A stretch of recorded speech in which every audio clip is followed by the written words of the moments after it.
We have Florida Republican Congressman Carlos Gimenez joining us now. He sits on the House China Select Committee. We'll talk about that and the tariffs in just a moment, but I got to get your reaction about the pardon. Your thoughts?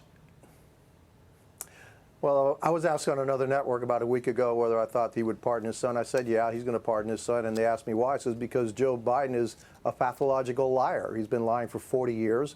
What makes you think he's not lying about his son, for God's sakes? And so this is not a surprise to me.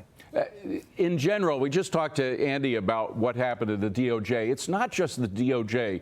There's so many intel agencies, beginning, by the way, with the FBI, which is part of the DOJ. I understand that. But there's this whole very big question about whether our intel services have been weaponized for political purposes. Doesn't this case get to the heart of that matter? No, absolutely. And I think all those agencies, the weaponization started under the Obama administration, and President Trump couldn't get rid of all of it, and then President Biden just doubled down on it. And so, yeah, this whole case is a great example of the weaponization. Also, how different people are treated a little bit differently, depending on if you're a Democrat or Republican. Look, this pardon is not just about Hunter Biden. It's about Joe Biden, too. He's covering his tracks.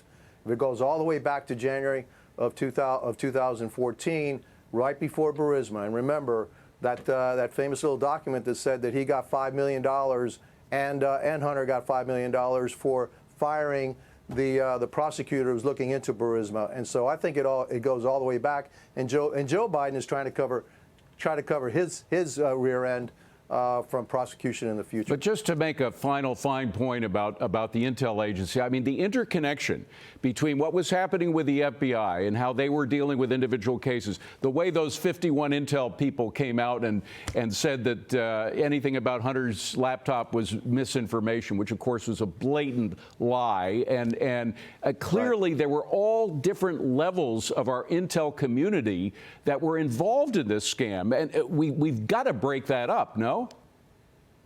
Oh, absolutely. It has to be broken up, and you're absolutely right. They were all in collusion. They were in collusion to get Trump. That's what they were in collusion for. And they were trying to undo what the American people wanted in 2016, a Trump presidency. And they did everything in their power to undermine his legitimacy during his time as president. And yeah, we need to clean house. We need a Justice Department, an FBI, intelligence agencies that actually the American people can look up to and say, yeah, the information coming from those agencies, what they're doing is the right thing for the American people. All right, let's get to Trump's tariff threats, because it does seem that, at least on our northern front, as though it's hitting home. Trudeau, the prime minister from Canada, was down at Mar-a-Lago on bent knee, folding like a cheap suit, as they say. But Mexico's president is pushing back a little. Donald Trump said that she had been swayed by the tariffs to come on his side, get back to a remain in Mexico policy or something of that sort to stop the migration flow. She's pushing back, saying, no, we didn't have a deal. How do you think that's going, and who's right in that story? We need to pressure Mexico even more. Look, you have a far leftist president down in Mexico. I'm not calling her a Marxist because I'm being kind. And so she's no friend of the United States. She's shipping money over to Cuba to prop up the regime that's been oppressing its people for over 60 years. Look, Mexico has been shipping fentanyl into the United States, killing tens of thousands of people every single year. They're involved in human trafficking.